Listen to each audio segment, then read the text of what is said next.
வணக்கம், வாழ்க வளமுடன். நாங்கள் ஜோதிடர் குபேந்திரன்.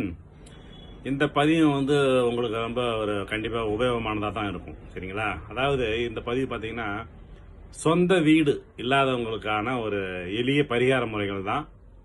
இதை நீங்கள் மனசு ஒரு முழு நம்பிக்கையோடு செஞ்சீங்கன்னா கண்டிப்பாக உங்களுக்கு நல்ல பலன் கொடுக்குன்றது கணக்குங்க. ஒருத்தவங்க ஜாதகத்தில் பார்த்தீங்கன்னா கேது தான் பொதுவாகவே எல்லாத்துக்கும் சில தடைகளை கொடுத்து நம்ம சிரமப்படுத்த வைப்பாருங்க. அந்த அடிப்படையில் கேது ஒருவர் ஜாதகத்தில் 4ஆம் இடம், வீடு வாகன ஸ்தானம்னு சொல்லுவோம். அந்த 4ஆம் இடத்துல கேது அமர்ந்து சனிக்கு 1-5-9 ஆயிடுதுன்னு வச்சுங்க, கண்டிப்பாக ஒரு நீண்ட நாள் போராட்டமாக கொடுத்துரும் வீடு அமைகிறதுக்கு. சனியும் தடை, கேதுவும் தடை, இது 2 பேருமே சேர்ந்தாங்கன்னா 1-5-9 கடுமையான தடையை ஏற்படுத்துவாங்க.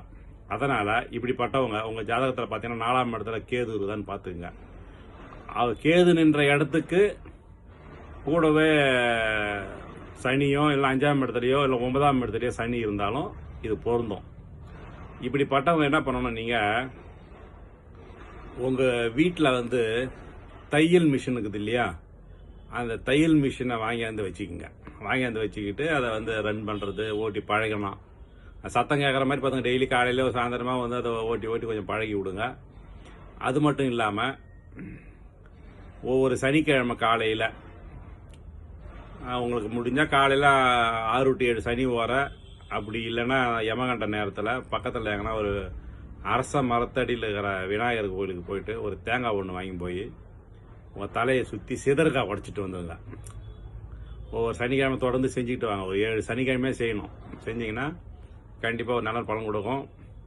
அது வீடு அமைஞ்சாலும் உங்களுக்கு பார்த்தீங்கன்னா ஏதாச்சும் ஒரு ரூபத்தில் கூரை வீடு, கூரை கொஞ்சமாச்சும் மேலே வீடு கல் தளம் போட்டு வீடு கட்டினாலும் எதனா ஒரு இடத்துல ஒரு கூரை மாதிரி கொஞ்சம் போட்டு வீடு வாழ்ந்தீங்கன்னா கொஞ்சம் தோஷம் இல்லாமல் இருக்கும். ஏன்னா கேது 4ல் இருந்தேன்னா கூரை வீட்டில் இருந்தால் அந்த யோகத்தை கொடுக்குன்றது ஒரு கணக்கு இருக்குங்க. அதனால் இப்போ நான் சொன்ன முறையை ஃபாலோ பண்ணுங்கள். கண்டிப்பாக உங்களுக்கு ஒரு சொந்த வீடு அமைகிறதுக்கு வாய்ப்பு ஏற்படும். சரிங்களா? தையல் மிஷின் மறந்துடாதீங்க, தையல் மிஷின் வாங்கி வீட்டில் வைக்கணும். சரிங்களா? இந்த பதிவு உங்களுக்கு பிடிச்சிருந்தா லைக் பண்ணுங்கள், ஷேர் பண்ணுங்கள். நன்றி, வணக்கம்.